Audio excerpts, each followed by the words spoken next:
Okay, everybody. Welcome. My first question is, does everything working okay? Everybody able to see and hear me and everything all right? I am asking because I am using my new system for the first time tonight, which is very exciting. My new computer arrived. I ordered a new computer soon after Mythmoot, the horrible failure of my attempt to broadcast at Mythmoot. And I was told it wasn't going to arrive until like the second week of September. And to my surprise, it arrived yesterday. So I've been trying to set everything up from scratch, sort of anew here. And it's really at Gogonther. Yeah, thank you for pointing out. I did forget to change the stream title. I was focused on a bunch of other things. So, yeah, I did forget about that. But that's okay. I don't grudge that. Let's see. So here I am broadcasting, and of course you can see that not only do I have a new system, I also have a new shirt, right? This is my Balrogs Don't Have Wings shirt that I got from the Signum store. Very excited about that. It was a birthday present from my mother. she, I told her we had like new awesome Signum stuff, and she asked me what I wanted, and so I'm like, obviously I need a Balrogs Don't Have Wings shirt. So I am proudly wearing my Balrogs Don't Have Wings shirt, just as I was proudly wearing my Signum face mask today at the grocery store. That was also fun. So I'm representing here today. Yeah, JJ, the masks are really comfortable. I was really pleased by it. It was the most comfortable mask I have worn, actually. So like not too thin and not too thick, and quite comfortable on the face. I really quite liked it. Anyway, so I've been excited about that. For those of you who haven't seen this yet, I encourage you to go check that out. You can find the link to it on the Signum University homepage. We have a bunch of new things like our Balrogs Don't Have Wings paraphernalia. For those of you who haven't seen it yet, basically we have a number of designs, and through Redbubble, which is the online store that we're using, you can get those designs on almost anything that you want, from shirts and mugs and stickers and things like that to face masks and other kinds of clothing, and coasters and phone cases and comforters and throw pillows and all numbers of other things. So I strongly recommend that you check those things out. There's a lot of really fun options, including, of course, several inside jokes from exploring the Lord of the Rings. You can get a spiritual boulders design on something if you like. So anyway, that's a lot of fun. I've been really enjoying browsing through everything. Oh, Dime, awesome! You got your Bob as a Hobbit face mask. Yeah, that's excellent. I haven't ordered my Bob as a Hobbit paraphernalia yet. I'm trying to figure out do I want a shirt of that or something else? I'm not completely sure yet. I haven't decided how I want to manifest my support for the obviously sensible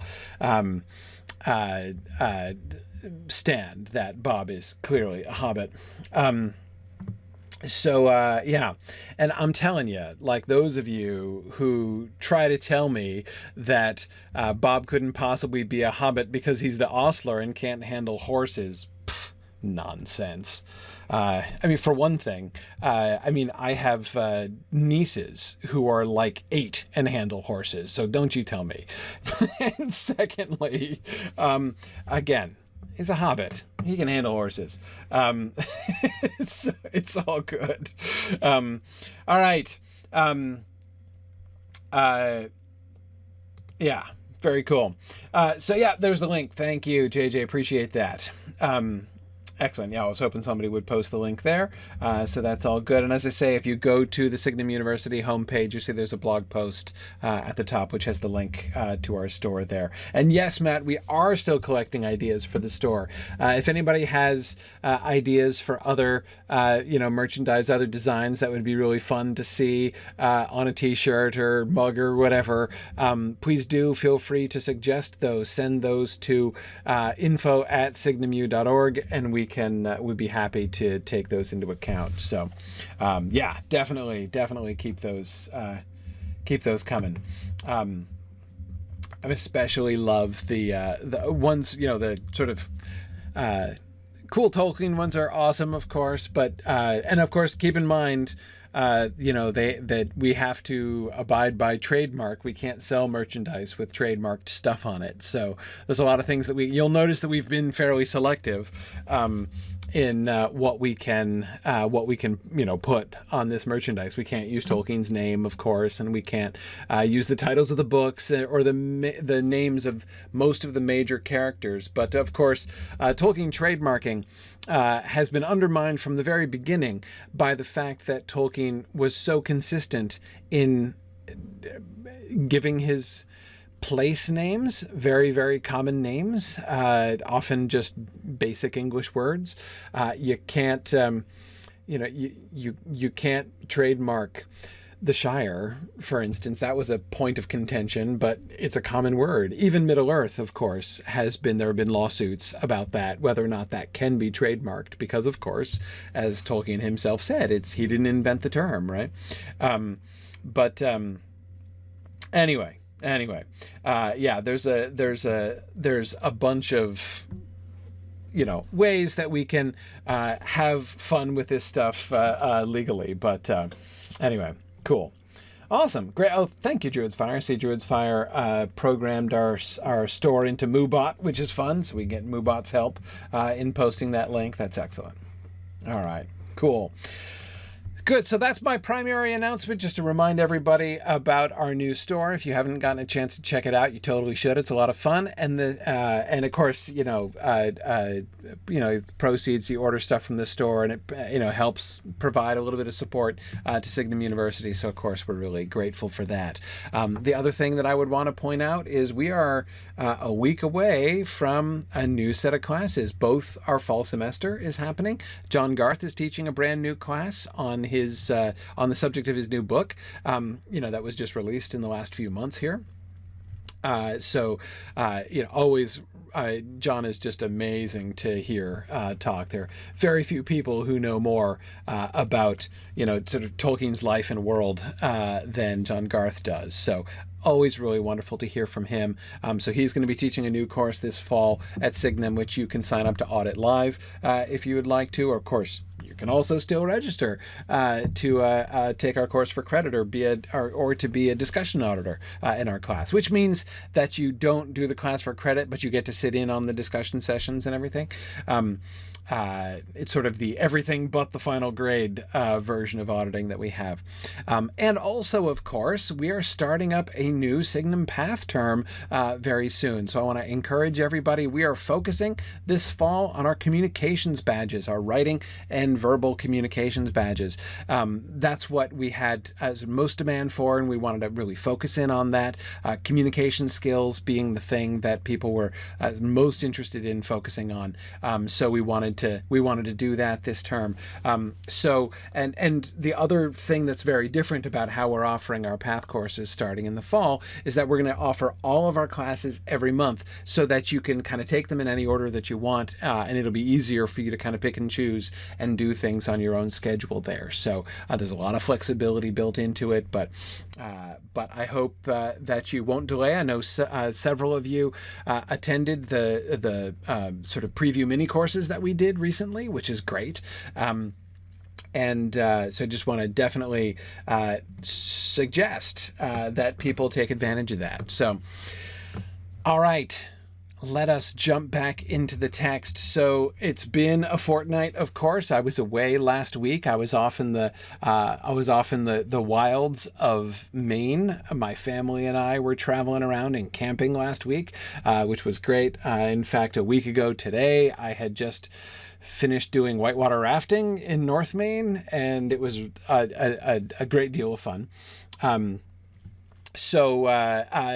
But I'm back this week, of course, and ready to jump back in. I've been thinking, of course, you'll remember that we ended last time, when we spent the last portion of our class last time looking at scanning and looking at the basic verbal patterns in the Black Speech inscription, when Gandalf, of course, dramatically reads out the Black Speech. And I was sort of... there are several things that I would want to kind of sum up about this. One is, it is extremely striking. I know that not everyone agrees with me, but, you don't have to agree. If you don't agree, I'll think you're wrong, but you're free to think me wrong too. I think it's very striking the way that the rhythmic patterns of the Black Speech and the English version.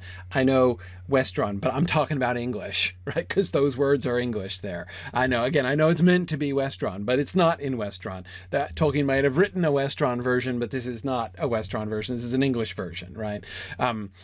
It is very unusual for any English translation of poetry in another language, let me not even say that in terms of translation, for two different languages, versions of the same things, like poetry that translates into a different language, to scan the same, and with these levels of similarities in the verbal patterns, not only scansion, but rhyme scheme as well. That is just amazing.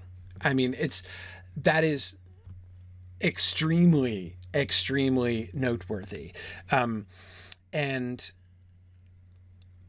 I am pretty convinced that, after our analysis, and you'll remember how I was approaching this. I was approaching this looking first at the Black Speech, and then we compared it with the English version.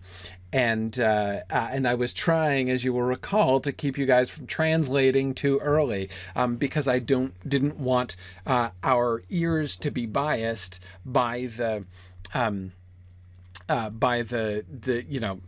knowing what it means and trying to fit it into a pattern. My goal there was not to be imposing a pattern upon it based upon our expectations, either expectations we import from the English version or expectations that we place upon it by the translation. Instead, just to try to hear as well as we can the sort of native rhythm of the sound of the words themselves. Even the syntax. I know that many of you were wanting to think about, well, this is an ending of a word, and this is the root of the word, so the root of the word should be emphasized. Perhaps, but not always.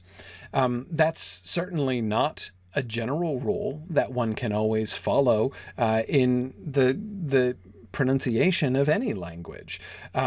So I certainly don't believe it to be a rule that should trump other things. And again,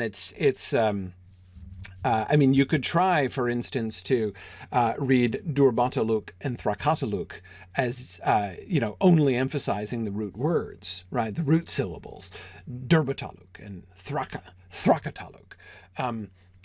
You can try to pronounce it that way, but it isn't going to work. Or at least what's going to come out, I am going to feel free to say sounds like nonsense to me. The lines do not work that way. I feel pretty convinced by this. So anyway,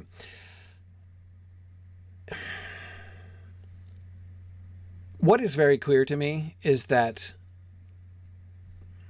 what conclusion do I draw from the similarity between the Black Speech and the English text? The one conclusion that I feel to be totally inescapable from that is that the rhythm of these lines is the essential thing, right? It's more important, in a sense, even than the language. In fact, it seems, I can't help but think, especially since we have so little black speech, right? I mean, how many total attested words of black speech do we have? Something like 40-ish? If I'm recalling correctly, we have very little black speech. It is a very, underdeveloped language in the context of Tolkien's linguistic developments, right?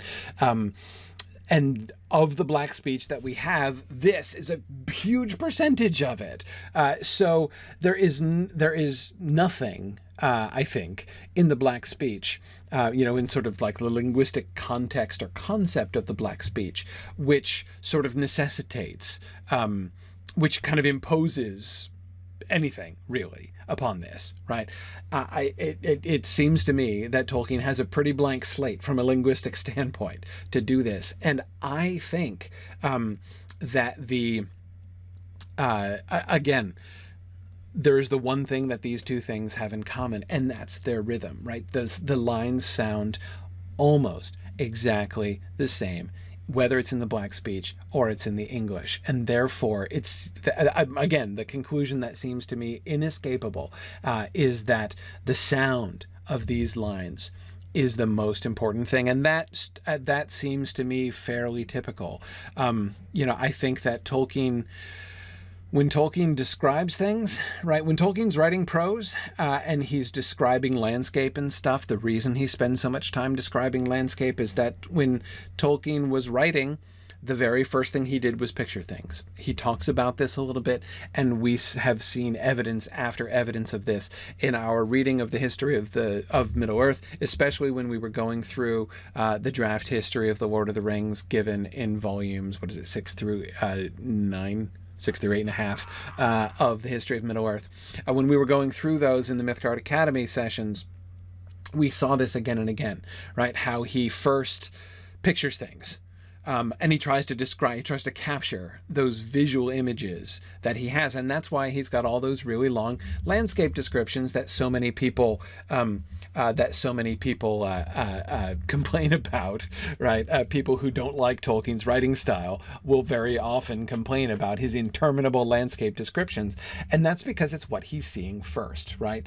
But when he's writing poetry, I think it's the sound. I think it's the sound of the lines that is the primary thing. Just as for his prose, right, it's the visual images that he has that he's trying to capture, and not primarily of people, but of places, really, first and foremost. Because you'll notice he spends very little time describing what the people look like. Some about their clothing and things like that, but he spends very little time describing people's persons. To the extent that there are many of the major characters that we don't really know, some like what color their hair is and that kind of thing, because it's just never said. But again, so when he's doing prose, he's describing pictures that he has in his mind, and we see him very often painting, literally, physically painting those pictures as well. That's what a lot of the illustrations are, and you can see very often he is trying to capture with paints what he is also trying to capture with words in some other places. Sometimes you can see like him trying to capture the same scene, right, in both of the two media. When he's writing poetry, I am pretty convinced that the first, like where he starts, what he begins with, like the sort of the bottom line, as it were, is the sound of the line, right? Tom Bombadil's verse, it's about the sound of the line, right? I do not believe that emerges from the content, or, that he first decided what he wanted Tom Bombadil to say and then tried to find a suitable, poetic form in which to embody that. I'm pretty sure that he starts out with the rhythm, with like the melody, essentially, right? Bum bum bum ba bum bum bum ba ba bum bum bum ba bum ba bum bum ba bum ba bum ba. I mean, he's got it in his head. He knows how Tom Bombadil's verse sounds, right? And then he finds words for that. I've always been I've always felt fairly confident ever since I've really begun studying his poetry carefully, that that's how he writes his poems. And yeah. Tony says it's more like songwriting than storytelling in the beginning. I do think it's all now. Tony, of course, I'm far less qualified than you to talk about songwriting. But yeah, that strikes me. I mean, Tony, I'm thinking back to in Mythmoot, we were talking with John DiBartolo about this, and someone was asking, like, when you write a song, what do you write first? Do you write the words first, or do you write the music first? And he was like, music always. Like, it's always the tune that comes to him first, and then the words come to fit it. So I was reflecting on that, Tony, thinking about that I do think that that's really just how Tolkien was working too.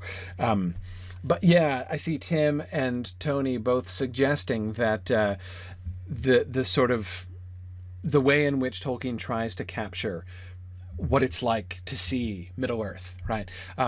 I agree with you guys that this is one of the things that makes Middle-earth such a remarkable kind of experience, right? I don't know anywhere else. I don't know any other books which avid readers of the books so fall in love, not with the characters, not with the story, but with the world, right? I'm not saying that they don't fall in love with other worlds as well, but Middle-earth is just, it's different. The relationship, Tolkien fans' relationship with Middle-earth is different than, the fans of other works with those other worlds. They may really love the stories. I'm not trying to say that, they're not as good fans or something like that. It's just the emphasis is really different. Yeah. Tony was saying that many songwriters write like that. He says he does as well. That you have to have the melody first. But Tim, yeah, I agree. Middle-earth itself is the central character of the work, and I agree. But anyway, so to get back to the poem here, and I'm not going to spend all class talking about this verse again, but I wanted to kind of close the loop on that a little bit. On this a little bit, and to point out to you two conclusions that I've made, because I've been thinking about this for the last 2 weeks. Two conclusions that I made and one that I haven't. That's one. One is that I think that the rhythm of these lines is super important, because again, it's the fact that it is stable between the two. You can't do that. Like you almost can't do it. It is almost impossible. Try sometime. Try with a one line, with anything, right? Try to replicate the sound structure, translate the substance, right? The meaning of a line of poetry from one language to the next, retaining the sense, right? Making it a direct translation of the words, and also retaining the rhythm, the syllabic rhythm of the lines. Try it. It's almost impossible. Like it almost can't happen. I'm sure there probably are some examples, but it's very, very, this is not something that happens by accident. This is not a random thing. And to the extent that it leads me to suggest, so again, like, what is the connection between the English and the Black speech?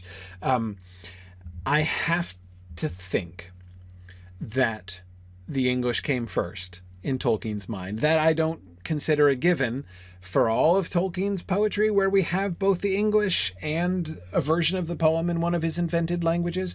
I have no problem believing that some of his Elvish poetry he wrote first, he thought up in Elvish, and then the English version is just like trying to do a version of that. I can believe that Tolkien did that. I'm not sure that I know of any poems that I am really confident are like that.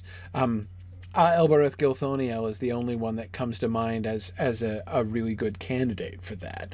But anyway, I don't want to get too far off the topic. The point is, in some cases, I could imagine him actually composing the poem primarily in...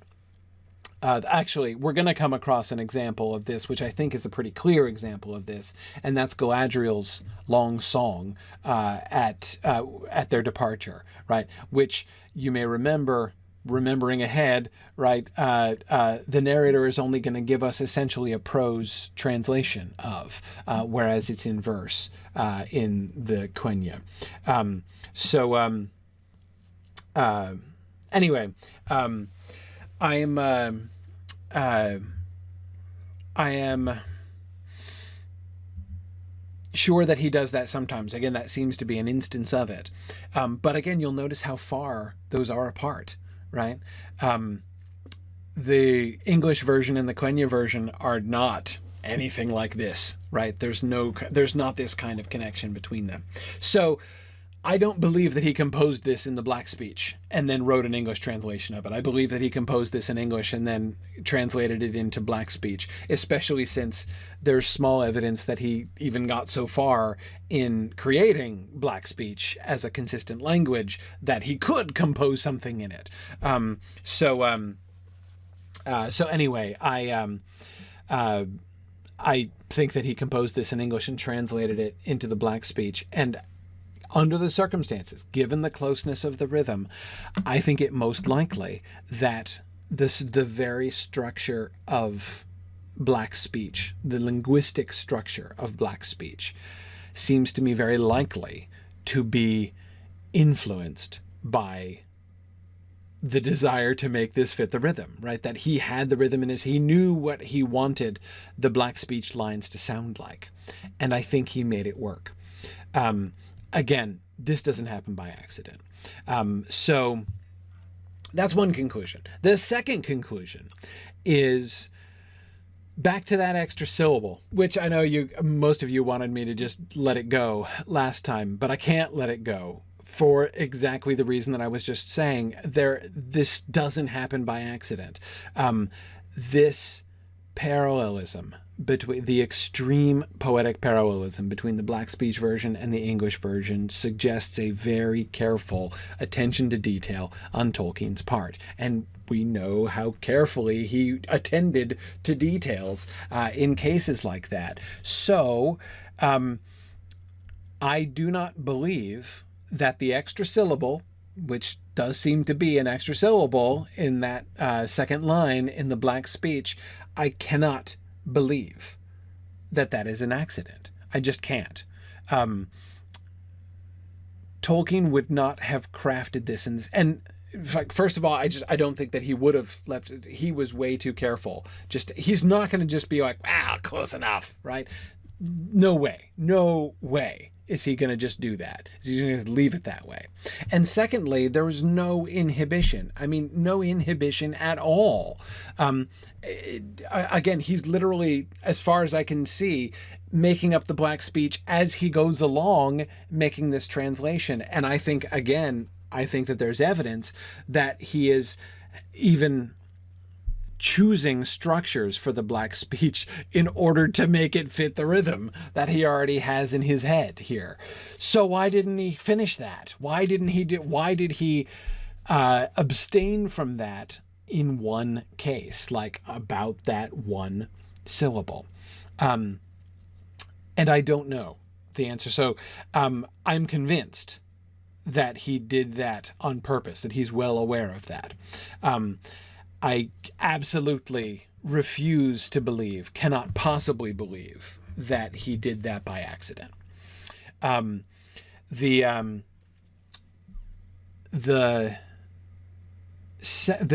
final thing, the thing that I don't have a conclusion about, I don't really have a good explanation as to why, but I have a kind of sinking feeling. Here's my sinking feeling.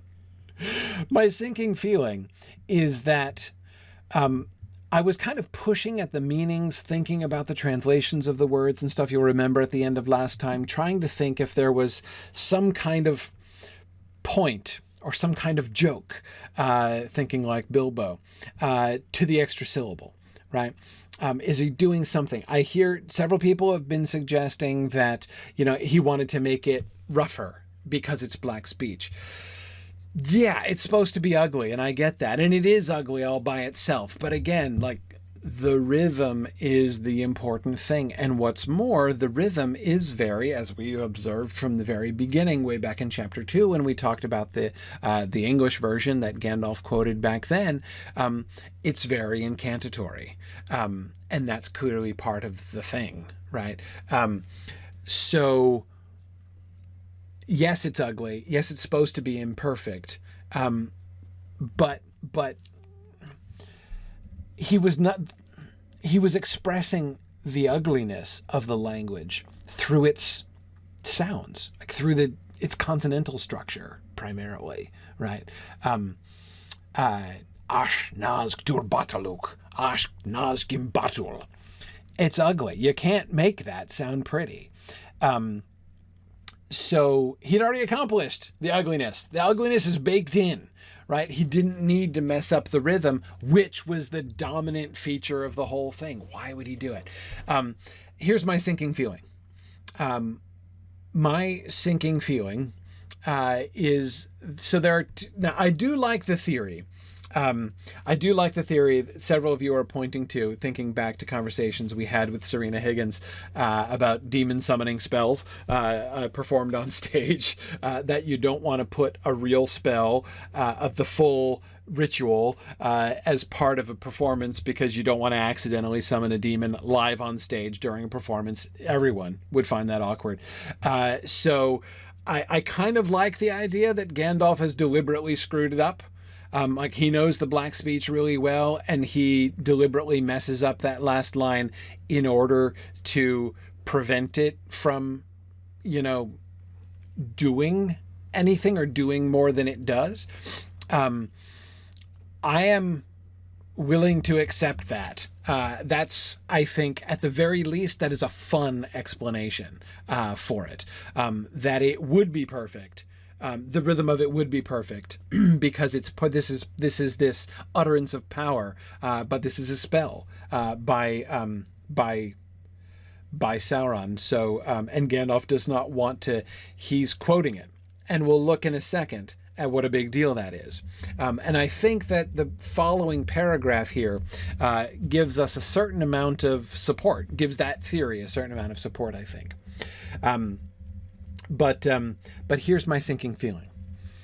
My sinking feeling is that if there is a point or joke to it, it is probably a point or joke of a very obscure philological nature that I don't get, and I'm not going to get, no matter how long I stare at those words. Which I was talking about this. Last night, actually, I was recording an interview with the Prancing Pony guys. I'm doing an interview with them on an episode that's gonna be released in like a month or something, a couple months. I don't know exactly when. But anyway, I was recording an interview with the Prancing Pony guys, and I was chatting with them about this. And Sean says, it might very well be something that like only the couple other people who contributed to the songs for the philologists would get, right? And I think it's very possible, right? I think it's very possible that the extra syllable, which is made by like the particular linguistic construction of this, has some kind of like point or joke that Tolkien would have found funny or significant or meaningful in some way, and just goes clear over my own head. That's my sinking. That's my sinking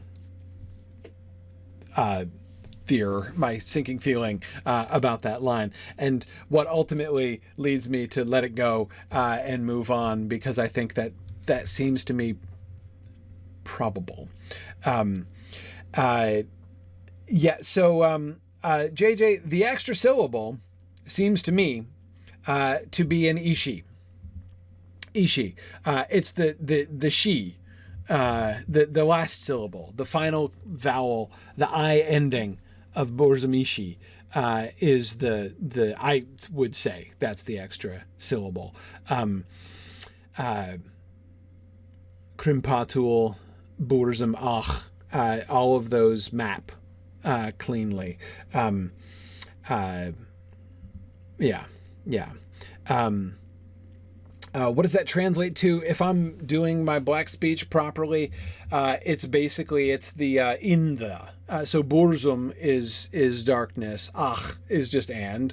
Burzum is darkness, and krimpatul is the bind them. That's the verb. So the ishi is that basically it's the prepositional. It's an ending which makes Burzum into a prepositional phrase. Essentially, it's the in the darkness thing. Yeah, okay, great. Exeter Kered says, can I please speak the whole thing so we can hear the meter? Yes, here's the conclusions that we came to last time. Ach naz durbataluk, ash naz gimbatul, ash naz thrakataluk, ach burzum ishi krimpatul. And you hear the extra syllable? You can hear it and feel it, right? Ash naz thrakataluk, ach burzum ishi krimpatul. Yep. It gets me every time. Gets me every time. And, Angrist, it's possible that Tolkien did not, again, I said, I think it's impossible that he just simply made a mistake and didn't notice that. I think to be impossible, knowing Tolkien. But is it possible that there is something, that like that final I just isn't pronounced? Right, that there's, that you just say, Ash naz thrakataluk ak burzum krimpatul. Yeah, maybe. I don't know why. I mean, that could just kind of be my own ignorance there. That there would be, again, that a much better philologist than myself would be like, well, obviously, in that kind of an instance, you're not going to pronounce the I, but I don't know it. But I'm willing to believe that it is possible. Or again, that might be exactly the kind of joke that it is, right? I could imagine it being a sort of joke of that kind. But yeah. Mad Violinist, look, it goes to my heart not to, I'm going against my own impulses here, because I have always loved saying gimbatul and krimpatul. I love stressing the first syllables in those words. And if ever, I work those words into conversation, which sadly doesn't happen that often, that's totally how I would pronounce those words. But I can't resist not just the patterns. You'll remember, even before we brought in the English, I was feeling that the lines were telling us, though I didn't want them to tell me this, and I was heavily resistant to them telling me this. I was feeling that the lines were pretty clearly telling me that we should emphasize the second syllable of those words. Anyway, yeah.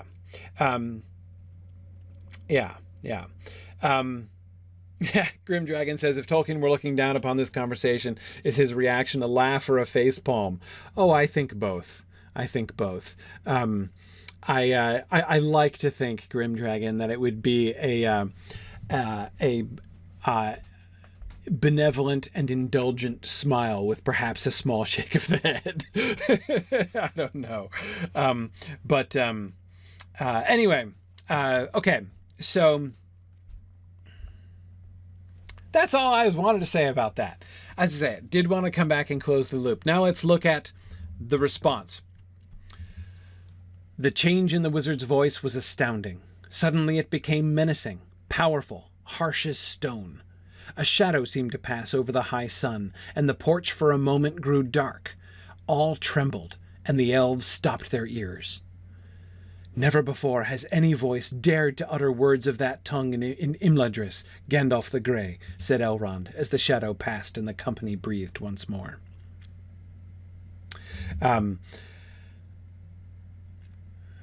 So there are several things here, right?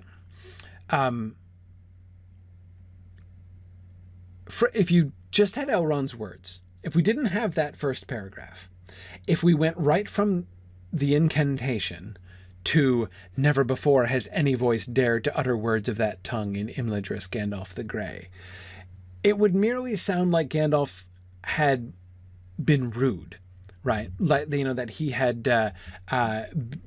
been guilty of a social misstep in some way, right? He's broken a taboo.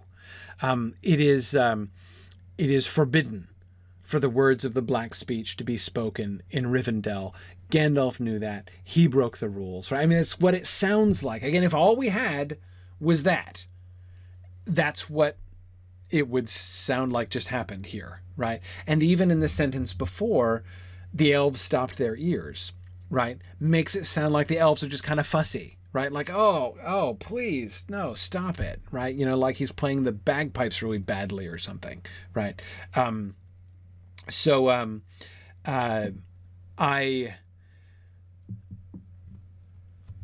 think that, I mean, obviously there's an element of that, right? Never before has any voice dared to utter words of that tongue. Dared. It's not just not done, right? It is, it's a major action, right? To pronounce these words. It is, Marielle, actually painful for the elves to hear this speech. Why? Again, sometimes, you know, I will sometimes hear people talk about this passage or allude to this passage as if they're thinking or talking only about essentially the sensitive aesthetic sense of the elves, right? That this language is so harsh and so ugly that it's like, you know, a highly amplified version of my wife's reaction when my teenage son wears two clashing shades of red on the top and bottom of his ensemble, right? But I think that that's definitely not all. I think that's happening, right? I think that that effect is definitely going on here. This kind of sharp reaction to this horrible, hideous language. But it's obviously more than just aesthetic. I think I would identify something like 3 different levels of the reaction here, right? First is it is a language that is full of hate. It sounds harsh for a reason, because Nancy, I agree with you. Dwarvish is almost as harsh, right? I mean, as far as like the consonantal syllables, you know, like the way that the consonants come out. There's you know, it doesn't sound the same, but it is also a very harsh sounding language. Yeah. But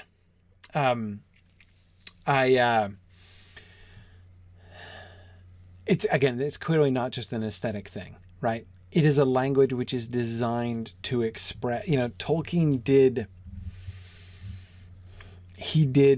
believe in a link between words and things, right?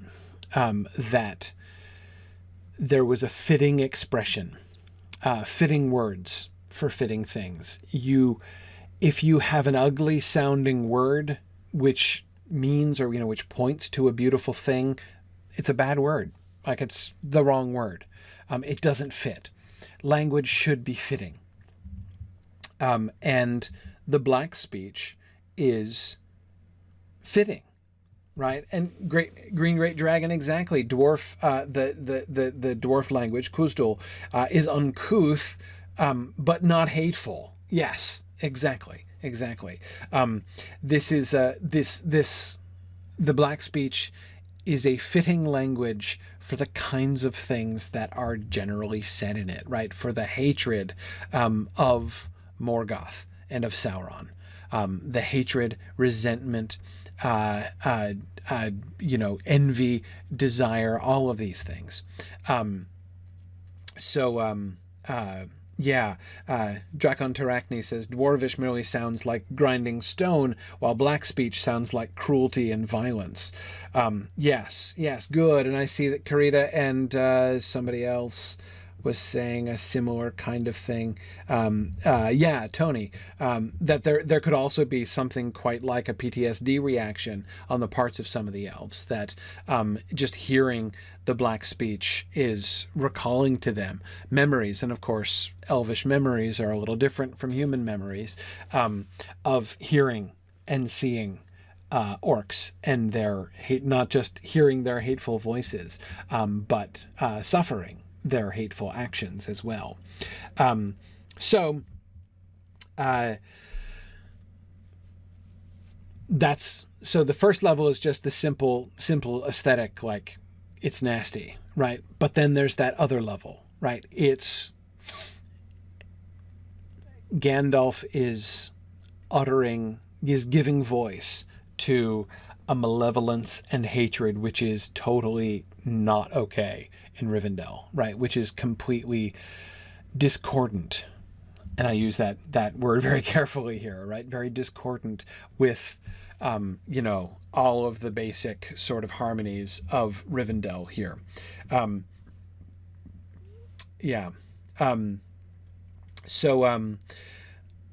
But of course, there is a third level here. It's not just that either. And that's where we come. I've been kind of working my way backwards through that first paragraph, right? Really from Elrond's response to the elves' reaction. But then, of course, what we see first, right, what the narrator first draws our attention to, is first the sound of his voice. His voice changes. It doesn't sound like Gandalf anymore. The change is astounding. It became menacing, powerful, harsh as stone. Gandalf is not just quoting black speech. Gandalf is in this moment doing black speech, if you understand the difference that I'm trying to make there. Gandalf is meaning it, right? Gandalf is uttering these lines of the black speech as Sauron himself might have uttered them, as orcs might utter them. He is entering into it here, and he is, it seems, to some extent, investing these words with his own will, because things happen. A shadow seemed to pass over the high sun, and the porch for a moment grew dark. All trembled, and the elves stopped their ears.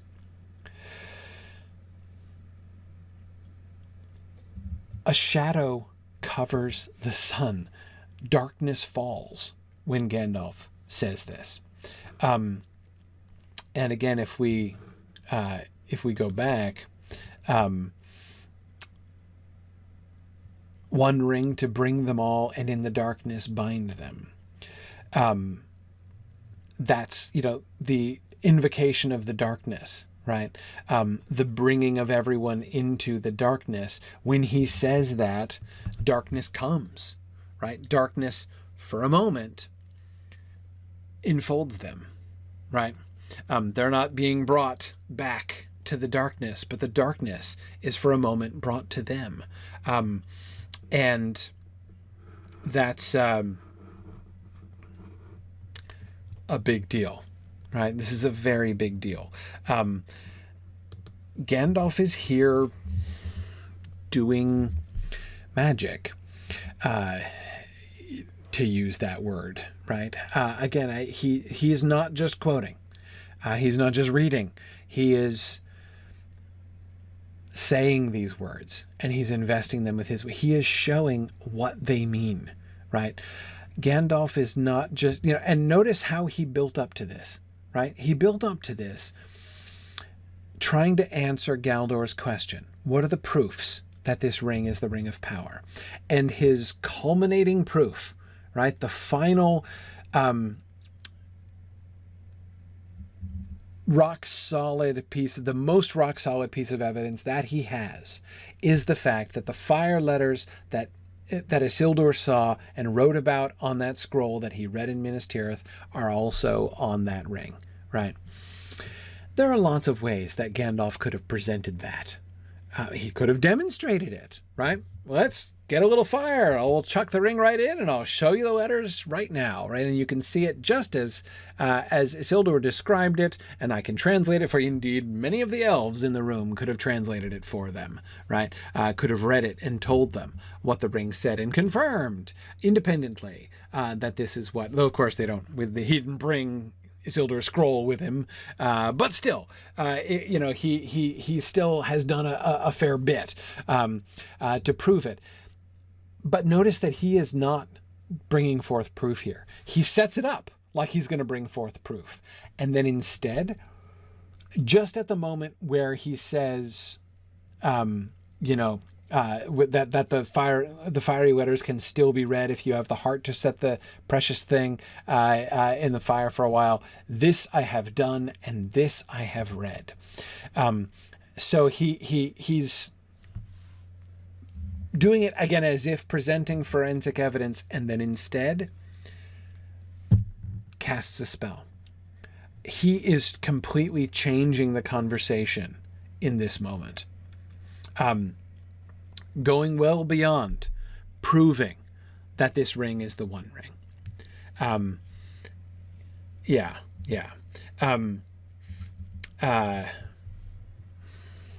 exactly. Exactly. The Green Great Dragon says Glowin could clearly have made a fire. Yeah, he was one of the fire starters of the original party. Absolutely. Good. Mad Violinist is recalling that back in chapter 2, when he was talking to Frodo, Gandalf deliberately said he will not utter the words of the Black Speech here. He could have done, but he's not going to do it, right? He deliberately gives, the translation only, and says as if like it's a big deal. I'm not going to do that here. And he makes the choice to go and he's going to go back on that, right? He's going to change his policy, and we see now why he doesn't do that, right? When Gandalf says these words, stuff happens. So this is where I think, if you want to believe, which I do kind of like, if you want to believe that Gandalf has screwed up the incantation on purpose so that the full effect of the spell does not, in fact, it's only for a moment that the porch grows dark, right? A shadow only seems to pass over the high sun. Is it possible that had Gandalf done the incantation perfectly, then it would have, darkness would have fallen or something. I don't know. Like Gandalf does not command the ruling ring here. So, there's only so much that I think Gandalf is capable of doing if he pronounced all the syllables properly. Interesting. JJ says maybe Frodo screwed up his recording of it to prevent others from copying Gandalf's effects. Yeah. So that, hobbits, Hobbit parents who are reading the Red Book of Westmarch to their children don't cause the shadow to pass over the sun and everything accidental, right, as they're reading the book aloud to their kids. Exactly. That's possible.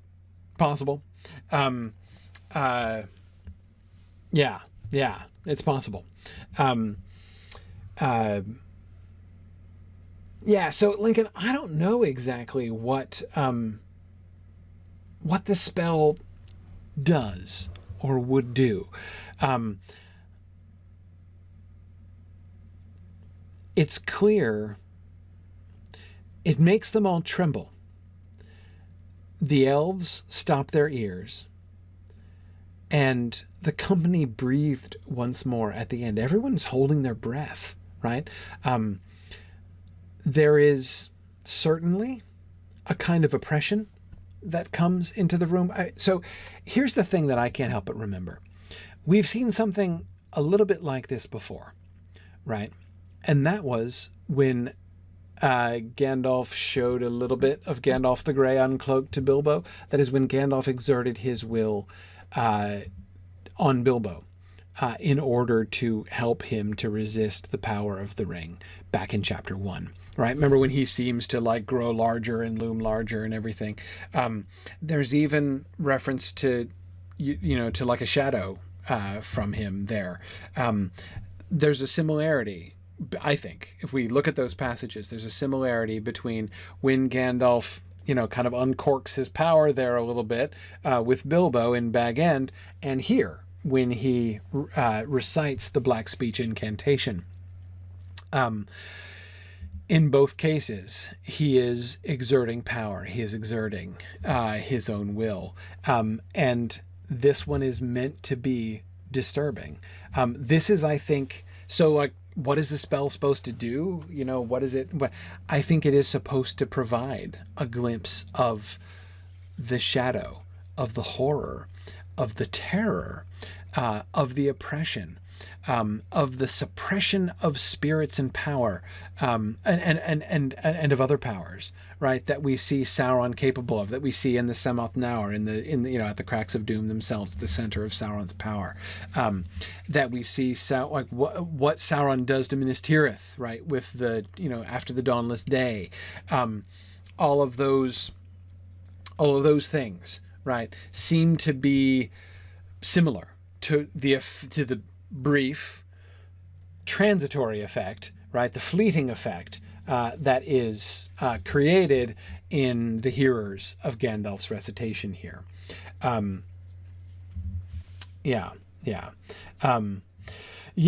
Dragon, at the end of the day, I think that although I do really like the idea, I kind of come down on that side too. He says the idea that Gandalf is saying it wrong just seems sloppy. Gandalf is reciting these black speech words in their full effect to make a point. That does seem to be what he's trying to do. So again, although as I say, I like that reading, and I think it's fun, and I think you can make it work with what Gandalf is doing here. But in the end, Grim Dragon, I think I agree with you. That's why I don't actually think I believe that reading. But I kind of like the corollary reading, or sort of the other version of that, right? The one which says that that Frodo, as narrator, deliberately altered it so that when Sam is reading it to his kids, he doesn't have this exact effect again. It could be Findegil. It could be, absolutely. But I would think that maybe Frodo would be, because Frodo is intending this to be read aloud to folks, right? So enough for them just to hear black speech, without... and I don't think that if Sam is reading it aloud to his kids, it's probably going to have the same effect as when Gandalf says it. Again, that's why I was drawing the parallel to that moment when Gandalf... when we get Gandalf the Grey uncloaked with Bilbo, or almost uncloaked, partially uncloaked. Because that's, again, I think it's about Gandalf's will as much as it's about the words themselves.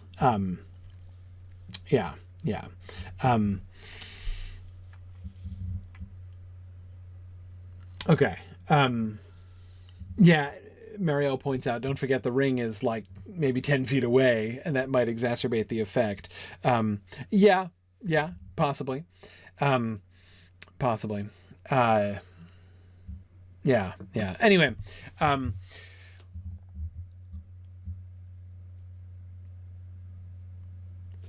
let's keep going.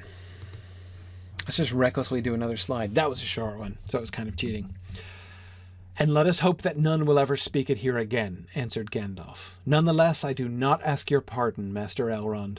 For if that tongue is not soon to be heard in every corner of the West, then let all put doubt aside that this thing is indeed what the wise have declared, the treasure of the enemy, fraught with all his malice, and in it lies a great part of his strength of old.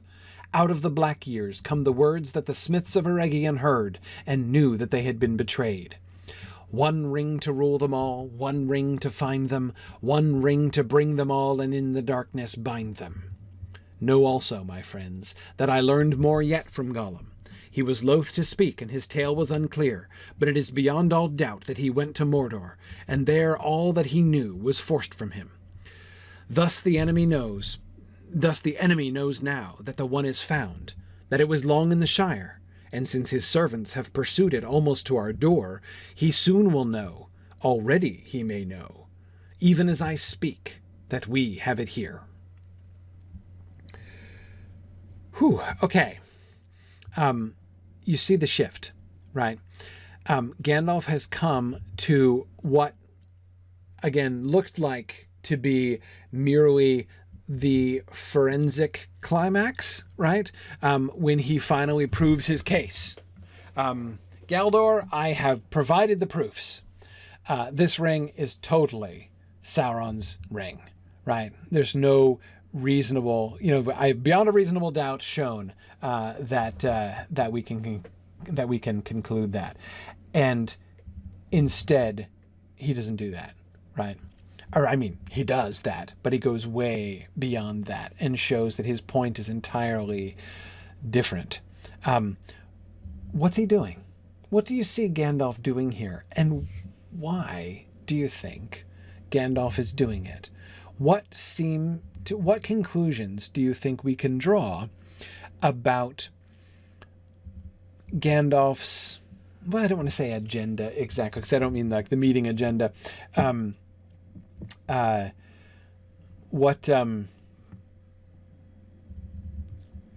purposes in making this shift, right? If that tongue is not soon to be heard in every corner of the West, then let all put doubt aside that this thing is indeed what the wise have declared.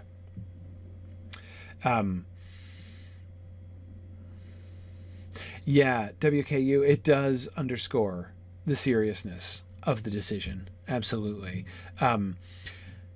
This is not just an academic question, right? This is not just like, okay, so we need to figure out if, I think there's also, he is shutting down debate. Absolutely. Marielle thinks that he also wants lunch, perhaps. Yeah. JJ, that's exactly kind of what I'm thinking here. Maybe he's trying to prevent an entish kind of discussion. Haste is needed in this debate. Yes, it is possible. Remember the trajectory of the council so far, right? They started off talking about difficulties happening here and there, right? The one that we got, the sort of representative sample that we got of that was Glóin's report from Erebor, right? About the emissary from Sauron, who was totally the mouth of Sauron, I believe, who went there and gave his ultimatum and everything. But of course, remember we were told that there were a bunch of other reports from other lands which sort of told similar things, that there are similar issues and problems and strains in lots of different places.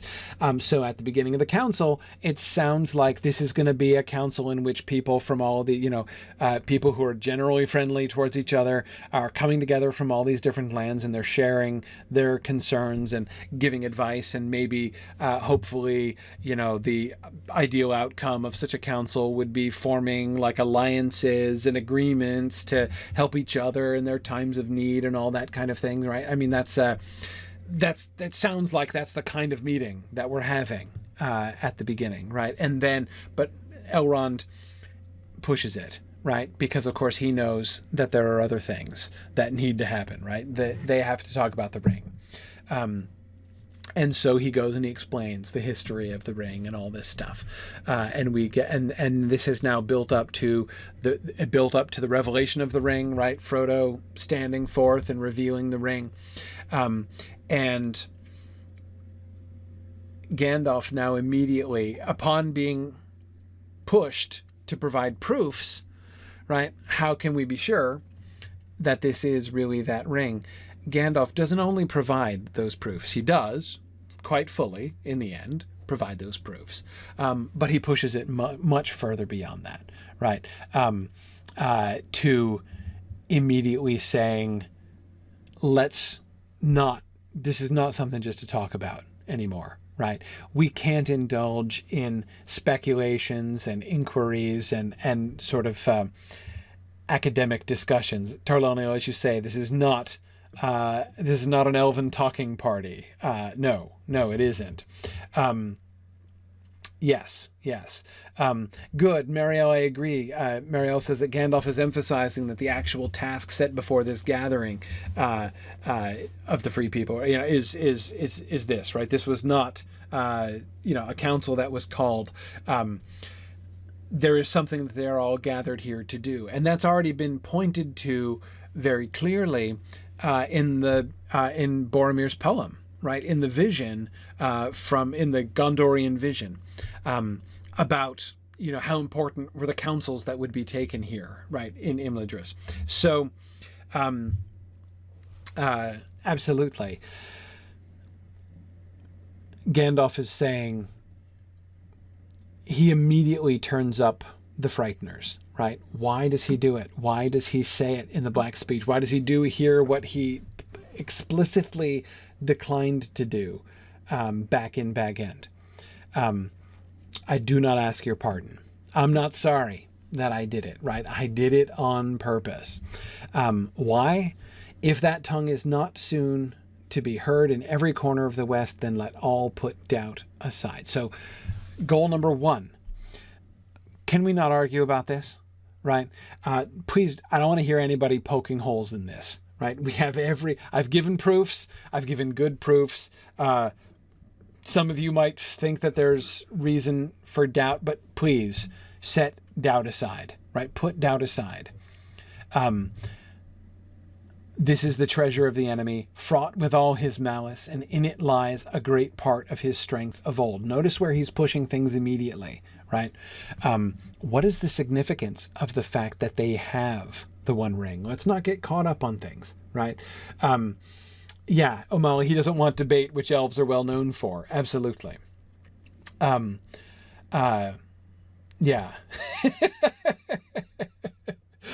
JJ, I like your paraphrase.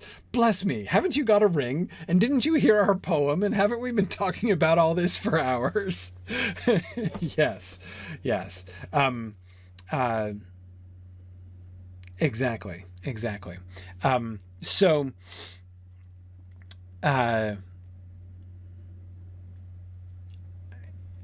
He immediately moves. So he immediately takes one step beyond. I've proven that this is the Ring of Power, to what does it mean that this is the Ring of Power? Then that it's here in this room and in our possession, right? The treasure of the enemy, fraught with all his malice, and in it lies a great part of his strength of old. Notice what he emphasizes there. It is the treasure of the enemy. This is the thing that Sauron desires above all else. 2, it is fraught with all his malice. This thing is dangerous, right? Dangerous. It is full of not just of power, but of malice, right? So this thing is going to draw his attention like nothing else would. He wants this more than anything else. It is really perilous to have it. This thing is radioactive. It is fraught with all his malice. And 3rd, in it lies a great part of his strength of old. And in that 3rd thing, I think, he's suggesting, and there's also clearly an opportunity here, right? We have the thing that Sauron wants most in the world, so we're going to have his attention now, right? It's really dangerous to have it and to keep it because it's fraught with all his malice, but in it lies a great part of his strength of old. We have a big portion of Sauron's power hostage in this room right now, right? Sauron is deprived of a great part of his strength because he doesn't have this ring. We have it. We are keeping a great part of his power from him, right? So the 3rd part of his statement, the last part of his statement, I think, he is emphasizing the opportunity, right? Think it through, everybody. What does this mean? What do? We have to decide what to do with it, right? But think about the significance of this. And those three things, I think, are the three most important things. It is precious. We know that. It is precious to Sauron. It is dangerous. And it's an opportunity. It weakens the enemy. There is a potential advantage here that none of us could have imagined getting. None of us did imagine that it was possible. Gandalf himself believed what Sauron told him. Why shouldn't he? That the ring had passed away. Yeah.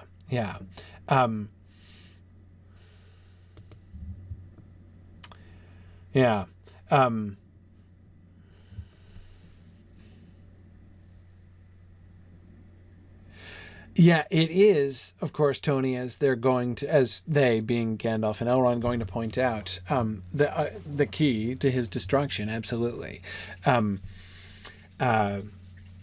Yeah, and Brandon, I agree. Conversely, if Sauron gets portions of his strength of old back, well, last time he held huge portions of Middle-earth to an extent not seen since the Second Age when he had that power. Yeah, no, exactly. There's obviously a warning there too. Should he get this back, we're going to be, we're in trouble now, right? We've been hearing the lands are troubled all up and down the continent, right? From Sauron as he is. If he gets this back, then yeah. But Angrist, exactly. We're literally holding Sauron's Achilles heel. Yes, exactly. I think that is a big part of his emphasis there. Out of the black years come the words that the smiths of Eregion heard and knew that they had been betrayed. And then he quotes the English version, which I'm not going to spend a lot of time talking about because we have spent a lot of time talking about that. The one thing that I would say is just how it connects, how he segues into that with this paragraph, right? He was quoting the lines ostensibly to provide proof that this was really the ring, right? Now he gives the English version. Why is he giving the English? Why is he going back to the quote again? Why is he giving this again now? And I think the answer is he wants to emphasize this is Sauron's plan, right? What are the consequences? What are the consequences of our decision? What happens if we screw up, right? The ring itself tells us, right? That inscription, that thing I just said, that's what happens, right? This is what his plan is. This is the purpose of the ring. This is what he will do if he gets the ring. He is going to rule us all. He is going to find us and he's going to bring us all and bind us in the darkness. That is going to be the consequence if he gets the ring back. So he builds back up to the quotation, right? As the conclusion, but I do think that in the midst of that, he suggested that hope, right? But he's not, but he's not,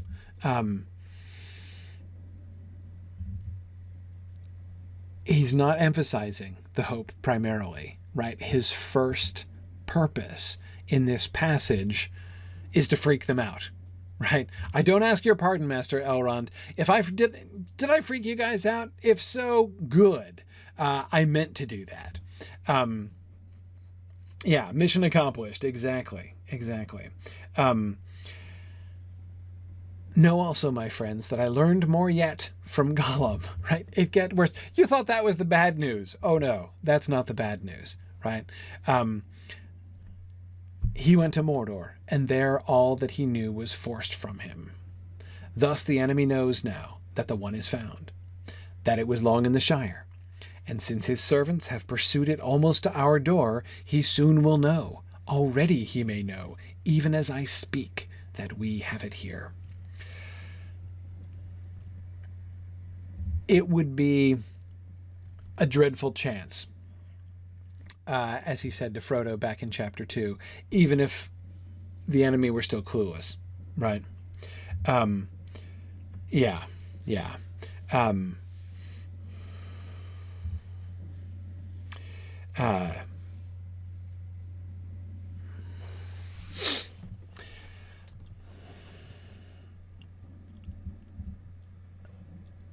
The point of that last paragraph, I think, is clearly urgency, right? The clock is ticking, people. The clock is ticking. Because this is why we have to really focus on making a decision. In his first paragraph, he explains the stakes. He emphasizes what a big deal it is that they have the ring, what it means about Sauron and to Sauron that they have the ring, right? Both the horror and the horror and the hope attached to that fact, the fact of their having the ring. Then he reminds them of the consequences if Sauron gets the ring back by quoting the thing in English, right, in Westron. And then he says, and we're almost out of time because Sauron knows that we have it and he's going to come for it, right? Already he may know, even as I speak, that we have it here. And Tony, this is a great piece of rhetoric. Absolutely. That last sentence. What I like about that last sentence is, first, he sets up the rhetorical rhythm. Thus the enemy knows that the one is found, that it was long in the Shire. And then he starts adding in. So, we have it's a threefold structure, right? That the one is found, that it was long in the Shire, and that we have it here. That's his sentence, right? But notice how he increases the tension by putting in a whole bunch of subordinate clauses and phrases in there, right? And since his servants have pursued it almost to our door, he soon will know, already he may know, even as I speak, that we have it here, right? He really draws that last one out, emphasizing the very extreme significance of that, right? So that when he finally says it, that we have it here. That image that he calls up, like Sauron might be thinking about us right now, as we sit here in this room talking. This is not a theoretical discussion, right? Sauron might be focused. The whole mind of Sauron might be focused on us in this room right now. Somewhere Sauron is focusing on us and he's making decisions about what to do. So, yeah, we'd better do that. Yeah. Good. Yeah, Matt says, I think the big evidence that Gandalf is introducing is that Sauron believes it is the One Ring, to the point that he has sent the Nine for it, and they were willing to cross into Rivendell to get it. Yes, exactly. And Matt, of course, as you are remembering, that was where Gandalf started, right? When he said to Galdor, when he responded to Galdor at the very beginning, right? Some would say that the pursuit of Frodo, is enough to show, that whatever this ring is, Sauron really, really wants it, right? So kind of circling back to that, definitely, it's fairly suggestive. Yeah,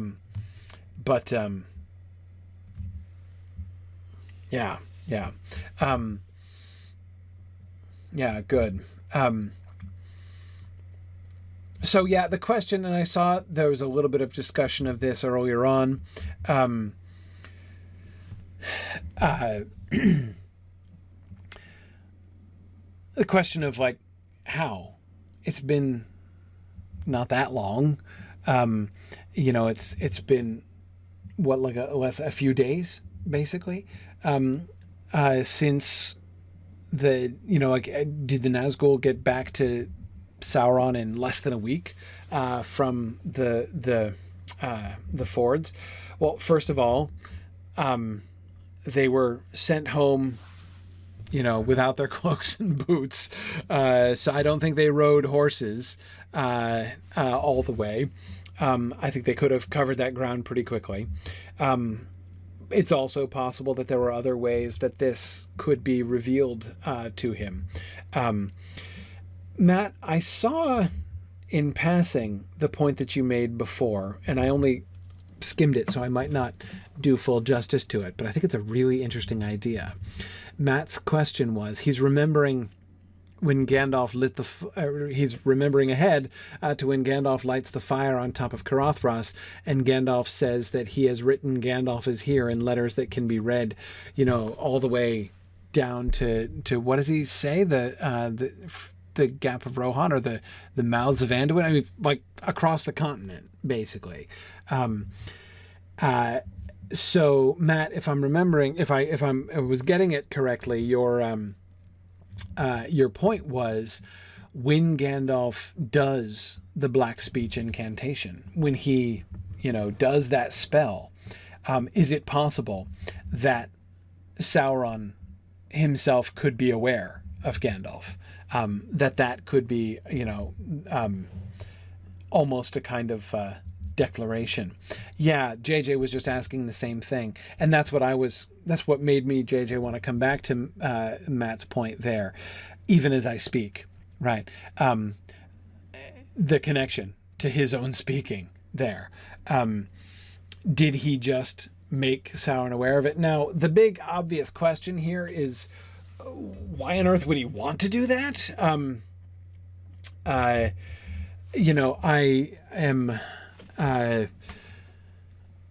don't know why Gandalf would want to do that. I mean, Sauron already suspects, he's going to know. I don't think he would want to short circuit that. So I can't imagine Gandalf choosing to reveal himself, to reveal this to Sauron. That's the biggest problem I have with that. And we see how reluctant he is to light the fire on top of Carothras for exactly this reason. Yeah. I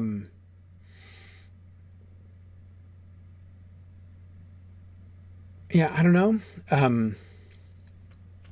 Interesting. Marielle says it sounds a little bit like Cortez burning his ships, but that's usurping the other's free choice in a way I don't like. Maybe. Yeah, I mean, maybe Tony's thinking maybe he believes that Sauron would see this as them fighting over the ring. Possibly, that, so he's, his thoughts are that Sauron might misinterpret this, right? Possibly.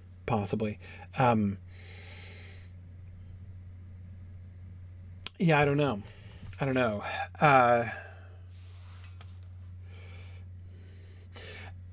Could there be, some people are speculating, could Gandalf be doing something that is almost like what Aragorn is going to do later on? The difficulty I have with that is that when Aragorn does it, right, when Aragorn deliberately draws Sauron's attention to himself and, prompts Sauron to move his armies earlier than he might have done, he's doing so with the explicit purpose to draw attention away from the ring, right? Here, Gandalf would be drawing the attention of Sauron to where the ring actually is, right? Yeah, exactly. That's just what Emily was saying there. As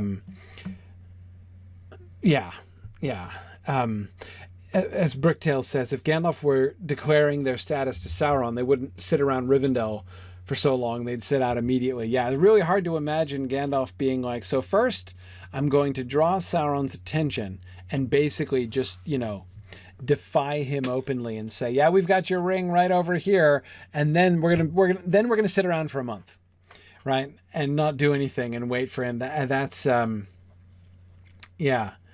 I could imagine it being the hasty stroke goes off to stray ploy. It's possible. It's possible. And yes, I agree that Sauron already knows where the ring is or soon will. But again, like, why let him know even one day earlier? Like, what's the point? What's the advantage to that? I'm not sure that I see it here. Yeah, 2 months. Yeah, no, you're right, Nahor and Tony. You're right. 2 months they're gonna sit around and not leave, and thus give Sauron and his people every opportunity to prepare. Right? Yeah. So in the end, I have a hard time accepting that. Therefore, it seems to me that the most logical reading of Gandalf's "Even as I speak," already he may know even as I speak, is that news could have gotten to him, that somehow, either through some, sort of mystical or spiritual means, the Witch King was able to communicate it to Sauron from a distance, or they were able to travel really fast. Can they fly? I don't know. I mean, is there some way in which that could happen? I don't know. Can they travel in some, speedily in some kind of disembodied form? Maybe. I don't know. Could they send messages by birds? It's possible, So,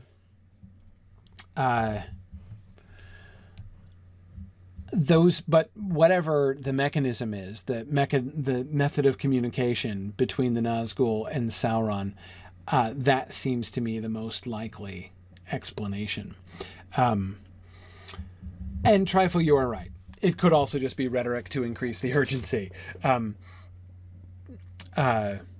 He isn't saying that he knows, that he's not promising, right? He soon will know. That's certainly true. Already he may know, even as I speak. Maybe not, but maybe he does, right? So yeah, I think the rhetorical effect is clearly the most important element there. Yeah. Now, Lupilia, you are correct that Saruman can relay it to them by Palantir, and so they would only need to get a message as far as Saruman in order for Sauron to know right away. That is true. Though there is, even before Tolkien wrote the Hunt for the Ring section that is published in Unfinished Tales, in which he went through this much more clearly, but even before he did that, it seems unlikely that there's been a very great deal of coordination between the Nazgul and Saruman. Exactly, Sam. Yeah, I'm not sure he would. Yeah.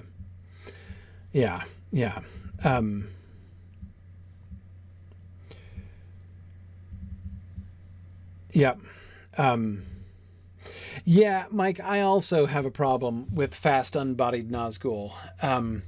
It just raises the question, like, why did they, come in their bodies in the first place? That doesn't seem... So, yeah, I don't think so either. Yeah. Trifle says Saruman is still trying to double-cross his way to the ring, and Sauron knows it.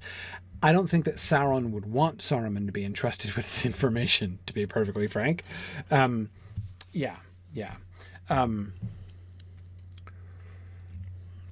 Anyway, most likely I would think it would be through spies and messengers, and we've already been told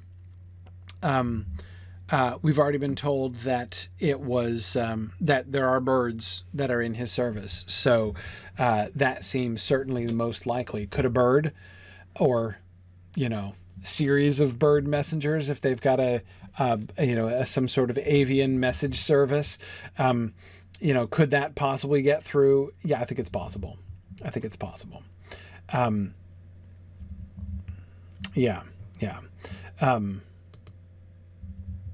Anyway, okay. Good. Well, I think I'm going to stop here with Gandalf's rhetorical climax. Yeah, vultures, Tony. I agree. It wouldn't be crabine. It would be vultures. Definitely vultures. Some kind of vulture, the Vulture Express. Sam, I don't believe that the fox was involved. I really don't. I think that the fox keeps his own counsel, clearly. I think if anything, the fox is a totally separate player in this whole thing. So, all right, but I'm going to stop now. We will return to what happens after Gandalf, drops this on everybody, right? And of course, the immediate thing we're going to get is some more information about Gollum. So after, we're going to have the climax and then a slight anticlimax in some way.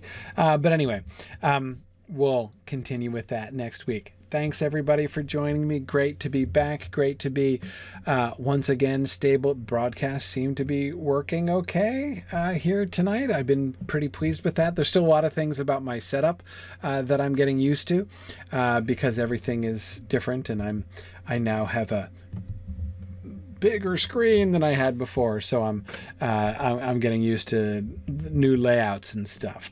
But anyway, all working pretty well so far. So cool. Yeah. JJ was asking, am I streaming at a higher quality? Maybe, JJ, I had to I'm using OBS to stream as I always have, but I set it up anew, and so the settings are probably not the same as my old settings, so it's quite possible that I'm streaming at higher settings than I was streaming before. I'm not really sure how they compare exactly. So yeah. Okay. All right. So I'm going to say, we're going to switch over and we're going to do the field trip. Good evening, Valori. Welcome back. Yeah. Uh-oh. Yeah. We missed you too. Yeah, between not doing field trips, like between my computer dying and then you being sick, we were like, really just not operating as normal for quite a while here.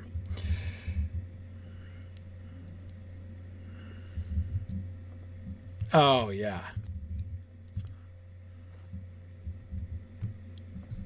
Yeah, yeah. Yeah, this is a lot of fun. It's a lot of fun. Okay, so one thing I want to apologize in advance. As I said, I've got a totally new setup here, which means I've just reinstalled the game from scratch. So, like, a lot of the settings are pretty screwed up. Oh, wait, hang on. You're not hearing Valori. Hang on a second. I can fix that. I thought that there was a problem here. Let me see. Hang on a second.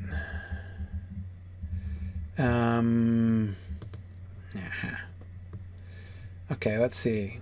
Valori, try that now. Test. With blackest moss, the flower pots were thickly crusted, one and all. Great. Okay, I think we're getting her there. Yeah, we can. It was working in Discord, I know. Okay. And you can hear it in Twitch now. Okay, all right, good. Yeah, huzzah! See, part of my audio setup that I hadn't gotten quite right there. Okay, all right, there we are. Excellent. All right. So yeah, one of the main things that I'm getting adjusted to here in my new system is like my my camera control. So I used to use like the left click and right click to move the camera around a lot, and it's now like completely spastic and horrible when I do that. So I'm kind of trying to not do that, and I'm going to be doing some other probably things. Good if you just log into play one day and just fix anything that needs fixing. Yeah, I'm going to try to see if I can fix that. But yeah, okay. So it is. We are streaming at a high. I am streaming at a higher resolution now. Great. Yes. Excellent. Yeah, I have no idea, JJ. When I originally set up my Twitch settings on OBS, I don't even remember. I did it like so many years ago and never revisited it because I was just like, I have no idea. So yeah, I don't even know what it was, but this is definitely better. And even in my webcam is better. So, also, this is a better webcam. And as you can see, it's I switched. I was using a MacBook Pro before, and I switched to an iMac, so my camera is about 1.5 feet higher than it was before. So I'm kind of like dealing with like the vertical nature of things here. Anyway, so okay, so we are going to go to in our Angmar journeying, right? And so here I'm just going back to the Angmar map here. We have been most places in Angmar now. Angmar's a lot of space, but we've covered almost all of it except for Uragarth and Carndum, basically. Yep. Which are the places that are hardest to get to. So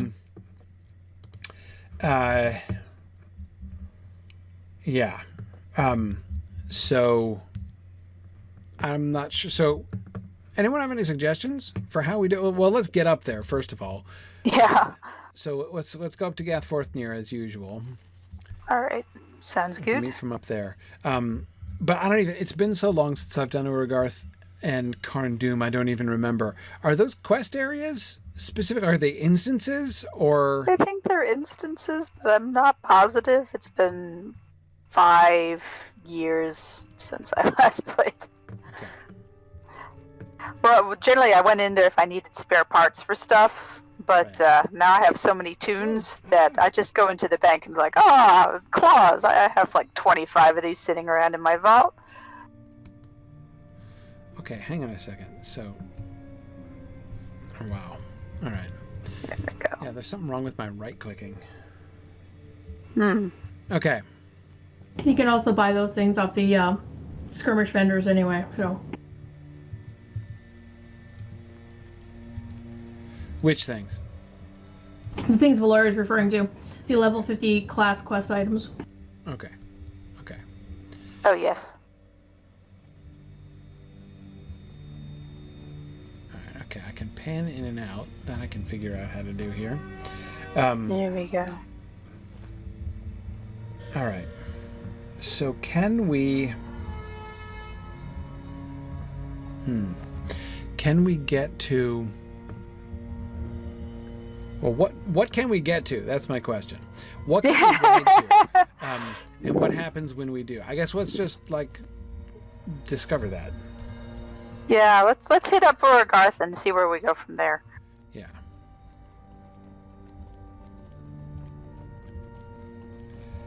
Let's figure that out. Yeah. So the digital myth moot was fun. Yes, it That was. It was a lot of fun. I was a little sad we didn't get our Wigan Valori reunion, but Yeah. I had a lot of fun at Room of Requirement as well. We it's still up there too if you want to check out. We've been posting videos of recipes, music you guys playlists. We're doing. I didn't get as much time to be involved with that stuff as I might have liked, but you guys were doing a lot of new stuff this year. Really kind of making some changes with the online format. Yeah. we had to get creative in some areas. We did a lot more video game streaming. We did an intro to Star Wars: The Old Republic, which is another one Mythgard's picking up quite a bit. We did Elder Scrolls. We did an intro. We did the High Elf intro, just for old time's sake. Nice. And I built a Hobbit hole in Sims 4. You built a Hobbit hole in Sims 4? Yeah. Cool. Well, they just came out with an expansion pack that lets you put grass on roofs. So I thought this is the time. Now's the time. Now's the time. Indeed. That one's going to be up in the gallery. I got to test it a bit first. It was funny too because we made it like this is Bilbo and Frodo still living together, so we were trying to figure out where in the timeline this was. So we had sort of Frodo as like a surly tween. So there's like his room is a mess. There's books everywhere. There's a hole he accidentally knocked in the wall and is trying to cover up with a statue. That sort of thing. Oh, that's fun. Placing people's furniture really does help you get to know a lot of them. And I had to make up a lot of conjecture. There's a lot of things they don't discuss in these books, like where the bathrooms are. Right. Are they indoors or outdoors? That sort of thing. Right.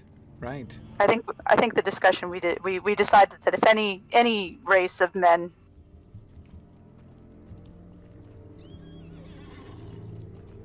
Oh, hang on. I think I lost you there. Oh, you got me? Yeah, there you go. Got you again. Yeah. We decided hobbits would probably be in the forefront of plumbing technology. Right. Possibly. If not the dwarves. Possibly the dwarves, since they got all the underground rivers and stuff. Exactly. Well, and that seems to be, what they're one of the main things they're boasting about. Remember when when Glowin says that they're that they have surpassed their fathers in building, right, and mining. The first thing he immediately points to is the fountains and waterways of Dale, right? So, which kind of suggests that perhaps plumbing advances were actually things that had been happening there. Yeah, sure is. But also, we know hobbits are innovative insofar as things that are convenient, like they've invented clockwork. Right. Apparently, yes, Bilbo has a clock on his mantelpiece. Cool. Yeah, no, that sounds like a fun project. The gates are giving me heebie-jeebies. Yeah, getting some serious dread here. Hard to examine things when there's this much dread. But this is our route, right? This is where we haven't been yet? Yeah. Yep, up this hill. Okay, all right. Well, let's just go. We can't see too much anyway, so... Yeah. We might as well go. Man, do the sharp pub crawl and get a view like this. There we go. We're back now. Whew. Yep, there we go. All right. What are these things again? Or Gothrog? Oh, the troll kind. Okay, that's right. Better. All right. So I'm looking at the stonework here. Looking at the stonework, thinking about.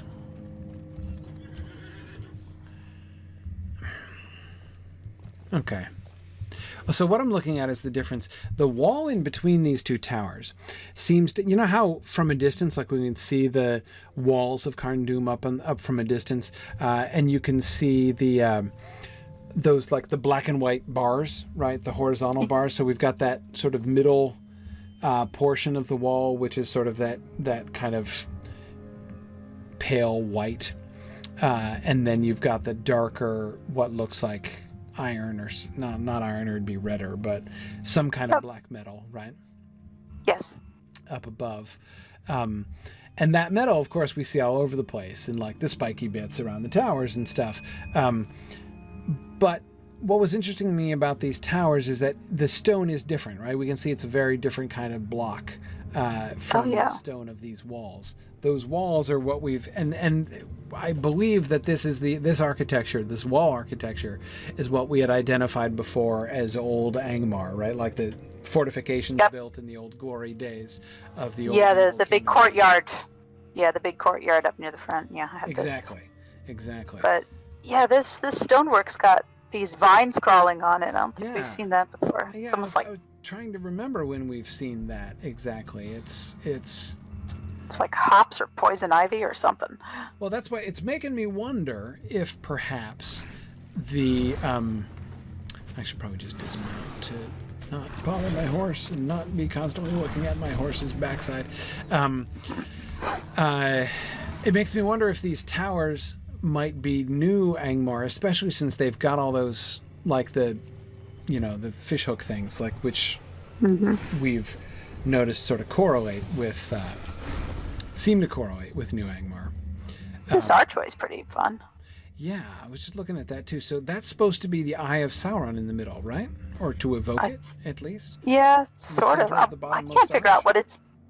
Is it made of there's a different metal up there. It's a rusty metal, not the greasy purple kind we usually get. I think it's painted red in the middle. Those lines and the red bits. Yeah. Yeah. That was a choice. So I just want to look at the arch from the other side here as we pass through. Iron Crown Marksman. Yeah, we got more of this rusty metal over here. Right over by Iron Crown Marksman. See where I'm standing? No, hang on. All right, there. He's not shooting me, is he? Oh, okay. Because that would be rude. I'm trying to look How at architecture. dare he? Come on. Black speech in Rivendell. How dare he? No. Okay. All right, so we turn around right, there's a more rusted iron over here. Oh, right. Yeah, like this big old... Yeah, that's just rusty. You're right. Yeah. Uh, That's new. yeah, I got to think that's new. So let's say it would make sense that... Of course, it would make sense that the newer architecture would not be as good as the old architecture, right? I mean, that's what you'd expect. Lost secrets and all. Exactly. So the new Angmarim power is only a shadow and an echo of the old one anyway. And so, yes, JJ, this is the evil Bree architecture. Absolutely. This is the Tudor architecture, like Bree, except slightly more evil. Which I take to be the Hillman dwellings, right? But anyway, so my thought is that these rusty towers would be a modern emulation of the old Angmarim towers. Yeah. But a lesser version of it. Maybe the metal, the purple greasy metal, is either rare or there's some sort of complicated process to it. Yeah. There's some sort of symbol near the top of the rusty tower over here. I can't quite make it out. Rusty tower? Yeah, there's a little rectangle in between the two spiky bits, the little Batman horns. Yeah. I can't make that out from here. Hope we get to see another one. Yeah, it looks almost like a skull. Almost like a skull and crossbones. Not quite, but almost like that. Looks like a boar to me, but A boar? like a warthog head or It something. looks like a head with two eyes. Yeah, that much I got, but that could just be pareidolia talking. Right. Yeah. Let's want to see if we find more of these. Yeah. Let's see if we can find any a little more closer in. Yeah, so these towers would be modern towers. So what would have happened to Carn Dûm when the Witch King fell? Well, when the Witch King fell, Arnor had fallen too. So there wasn't any. It wasn't like the Battle of the Last Alliance when Sauron is overthrown and then Gondor takes over. Yeah. Because in a sense, there wasn't anybody to take over. The Hillmen were just kind of left to themselves. But I would have to imagine that the stronghold of the enemy itself, of Carn Dûm, that is, would probably have received some attention from the triumphant good guys. A squad of Gondorian, engineers at least have been spared to come in and wreck the fortifications. I'm just trying to think of why this would need to be rebuilt, as it does seem to be. We've seen a bunch of places with older looking walls than this. This smaller stone does look modern. Yeah, and now we're getting that rust, the small darker gray blocks alternating with the rusty metal all over the place, and it's quite different from that. And again, we saw a glimpse of it down here. In that wall along the slope there, right? That was the classic old Angmarim structure. Just going back to look at it again for a second here. That wall, this is the classic old Angmarim style, where we've got the much larger blocks. We've got the metal, which is not rusty. It looks almost like blood-stained, but it's not just brown and rusty like the other metal. And you've got this like black and white thing going on, right? You see, it's not rusty or corroded. It's still shiny. You can see that it's still shining in the light. Yes, exactly. Which is very different from this, from the brown. It's very dull, here, matte. So it looks almost like, so going back up to the upward slope here, it looks almost like they were trying to emulate that, right? Here, especially in here, right, with the oh yeah, oh, it's everywhere. yeah, with like the gray stone block alternating with the rusty metal. Yeah. But they don't, you know, they're not able to make the white sort of sheen, and they're not able to make the metal the same way either. It's like darning with a different color thread. Yeah, yeah. But you'll notice that the stone that these walls are made of are more like to the stones that are the foundations of the evil Tudor buildings. Right? Yep, and then implies it was probably someplace closer or something. Right, exactly. And also that it, yeah, again, it's probably built by, so this is the consequence of, you know, the hillmen who are the descendants of the old Angmarim, who have been independent and were freed from the malevolent influence of the Witch King for a long time, and who have now fallen back into this pattern. And we were looking at what seemed to be the links between the hillman culture and those who have gone back over to Angmar, right? And so we can still see some memories of their tribal days, and some of them still maintaining their tribal ways, like those tribal warriors that we saw in the village overseeing the Angmarim folks in Angmarim robes tilling the fields. Remember that?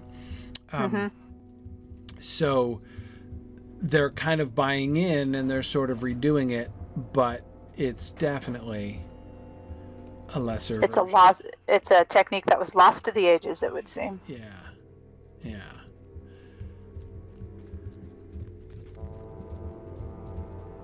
You know, I'm Just like the wondering, dome and freestanding sculptures. do you see many places where that brick and rust, that block and rust architecture is, as it were, essential? I'm trying to figure out. Well, here's a buttress. That might be essential. Yeah. Well, by essential, what I mean is integrated with the houses. What I'm trying to figure out is, was this like, did the hillmen just like still live here? Did like so after the Witch King falls or runs away anyway, and the hillmen kind of take over here, right? They're ruling Angmar.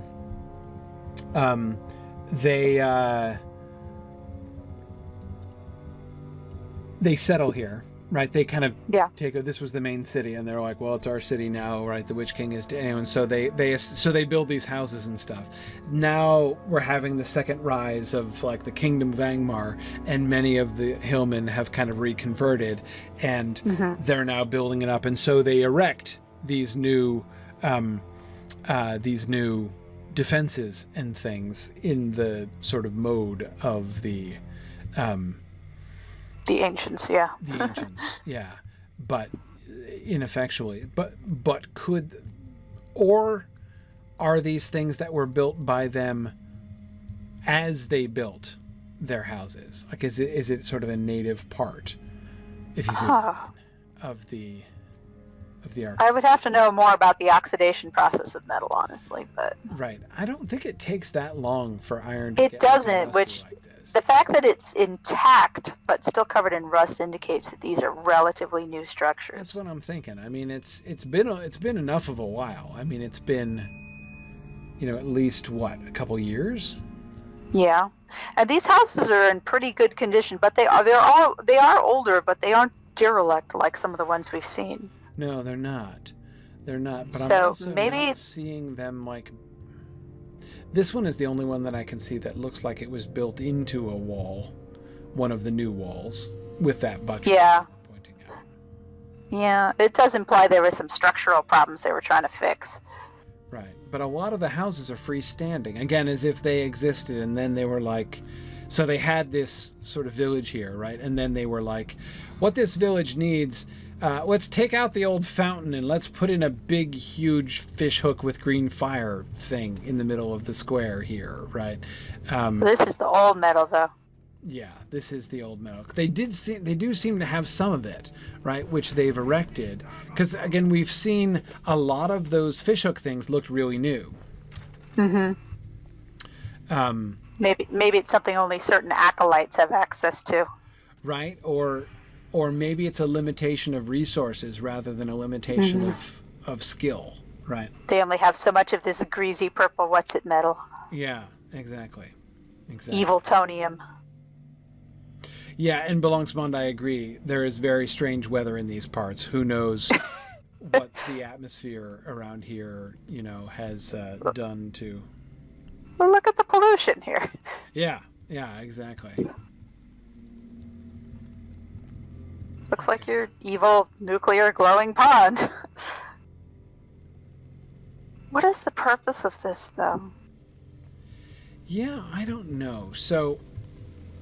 we've got these flame jets, I guess? Yeah. Is that actually it's emitting flame? That is flame, yeah, not just gas? It does look like fire as opposed to the stuff in the middle, which are like coals. Right.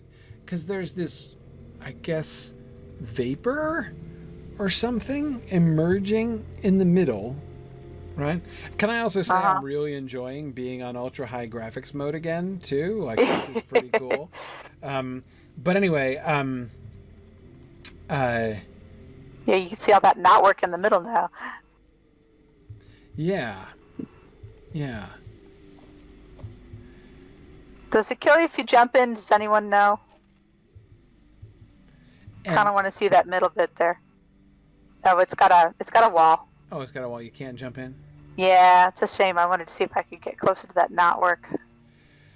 So that looks like green lava. It's spitting up little bits, right? So yeah, it's like bubbling coals of something.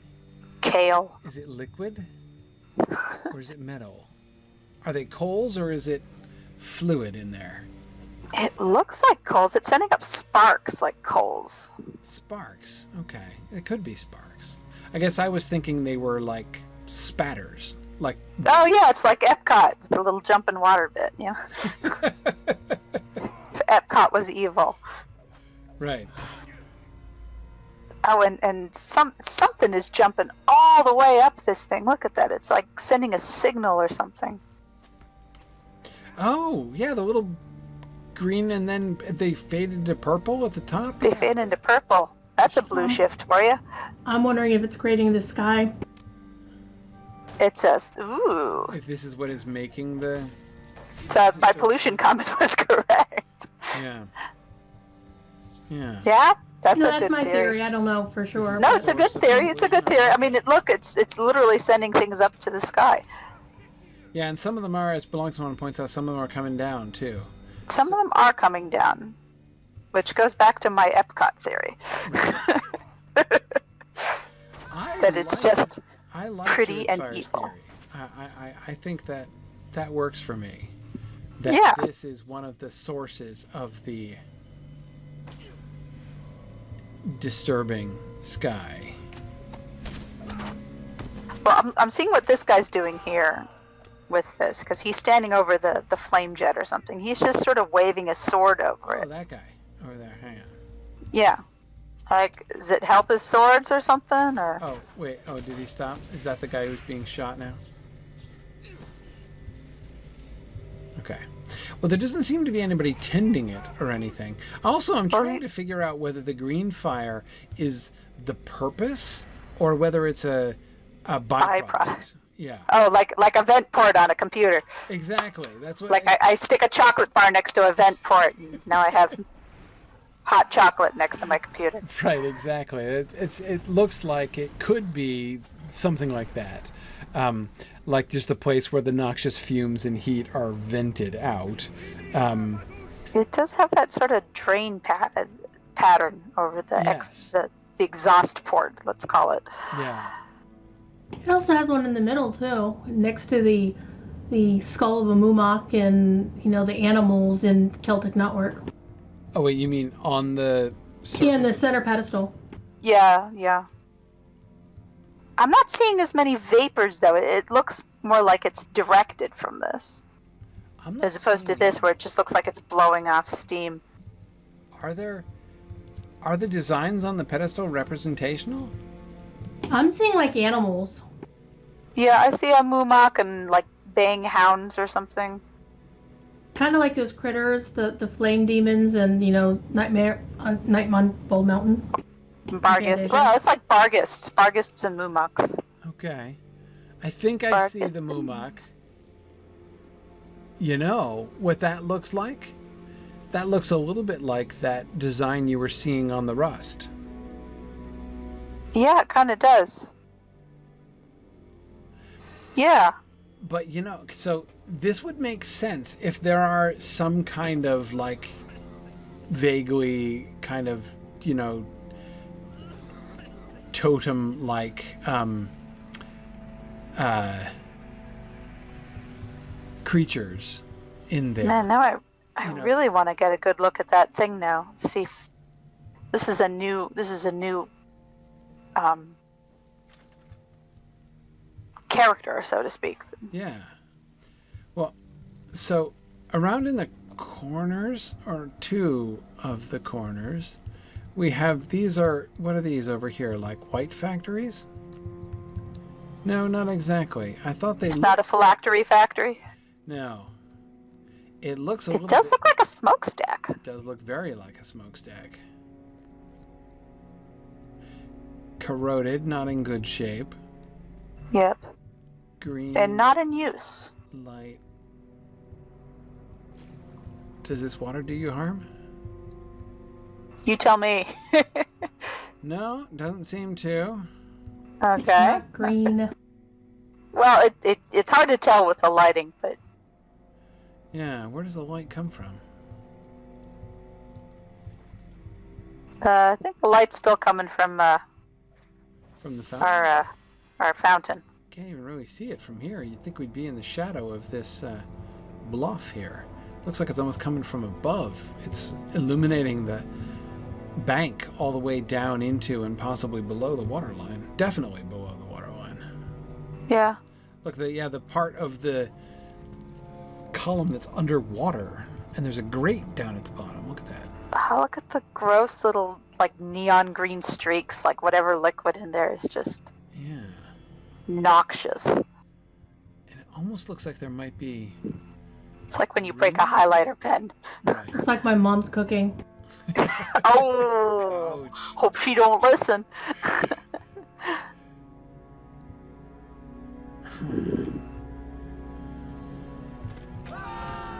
You guys fishing in here? You can Definitely fish don't in recommend here? eating anything that comes Whoa, out. Nasty. Yeah, get Blinky, the three-eyed fish.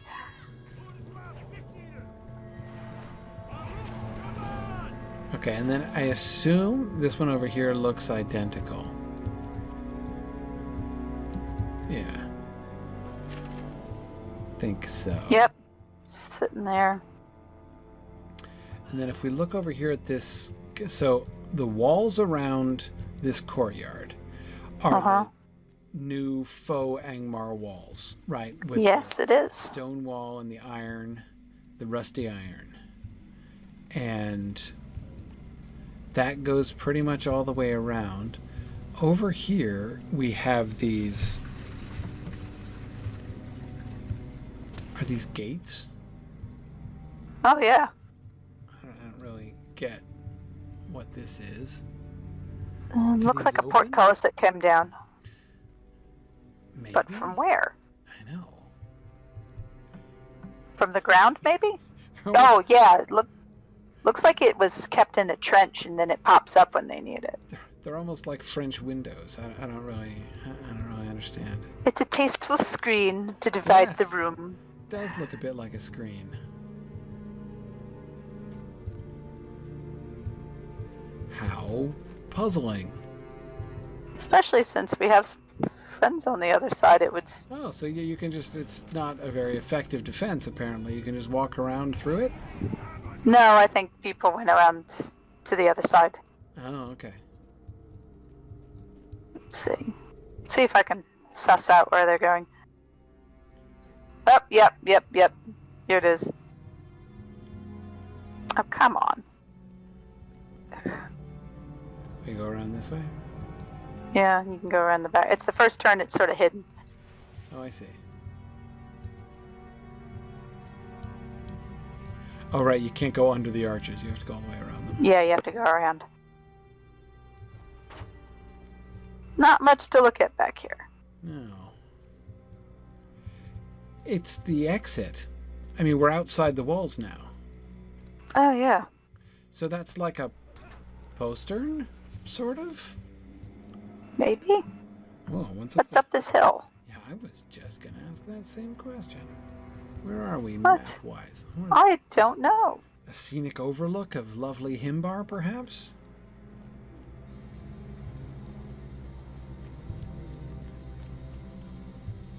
This is one of those messenger paths. There's Himbar again. Yeah. A feeling I'm gonna come to a Secret cliff. passage. Oh, no, it's not a cliff. It's just a very sharp crown of a hill. Yeah, you're right. Scenic overlook. Huh? Called it.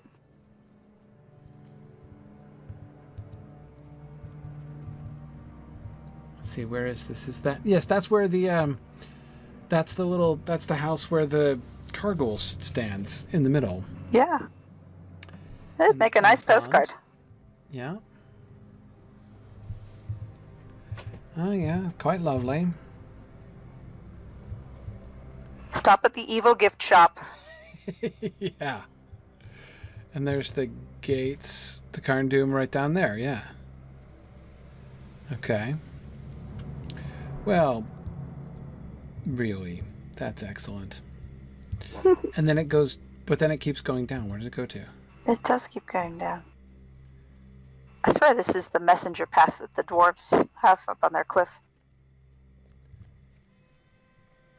Right. Bullexmon says the postcard would say, "Aren't you glad you aren't here?" Yes. Okay. Wish you were here, wish I wasn't. That's the spider breeding pit. Yeah? So it's just like a back way in, apparently.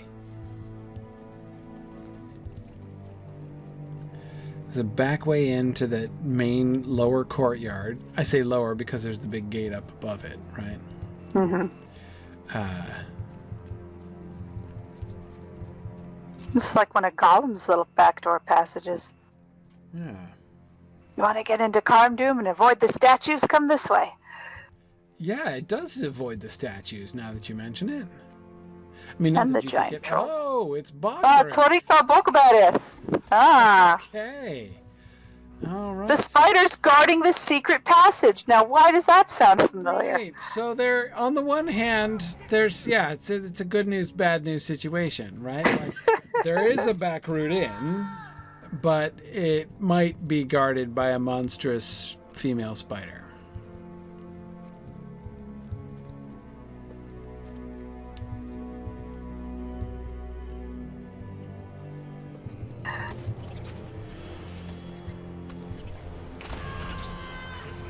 Okay.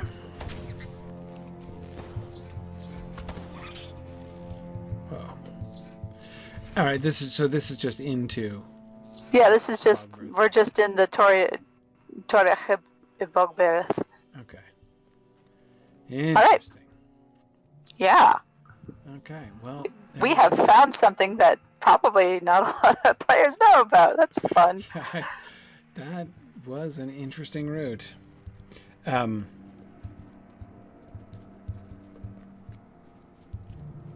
good idea. Let's ride up. That's a better idea. Yeah, probably so. Okay, well, I should probably let people go. I'm still trying to Situate. about Yeah. not keeping everybody up until the middle of the night. Well, much past the middle of the night, perhaps I should say. I know. Still getting used to my new school sleeping schedule. Yeah. So. Yeah. Okay. Well, we'll get back to the courtyard, and then we will resume from there next time. There's the sea. Oh no, is there something else over here? No, it's just an offshoot.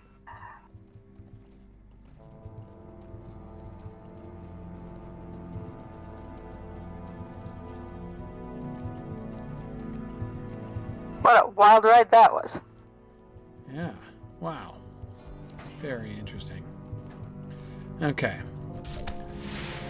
All because of the bizarre postern gates, which I don't think do move.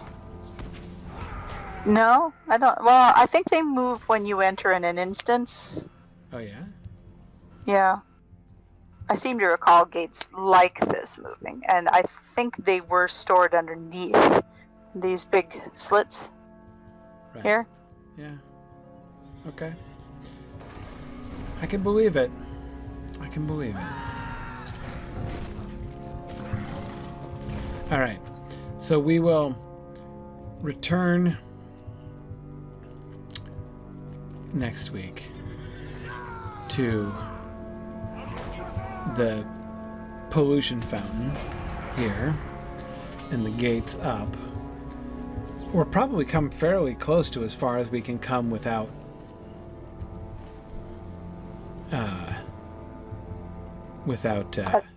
instancing, right? Yeah. Yeah, what is that guy doing with his sword? Is it like poisonous? Is he treating the blade?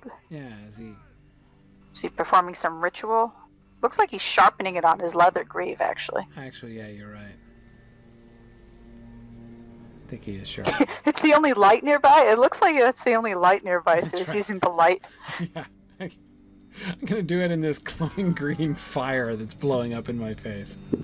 What could go wrong? Yeah. Yeah. Cool. All right. Okay. Well, thanks everybody. I'm gonna we'll call it here, and we'll return and see how much further in we can get next time. Good to be back. Good to be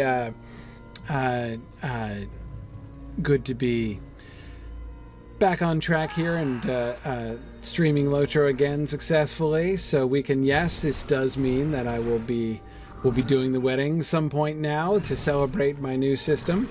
Yay! Not immediately. I'm not going to be able to do it this weekend, but maybe sometime soon. That will be a fun celebration to do. So, all right. So I will say goodnight here. Thanks everybody for joining us, both for class and for our field trip. And we will look forward to seeing you guys again next week. Good night, everybody. Good night. Thanks for joining me on this epic exploration of The Lord of the Rings and of Standing Stone's video adaptation of Tolkien's story. If you are having even half the fun I'm having on this journey, I hope you will consider supporting the project by donating at signumuniversity.org/fund.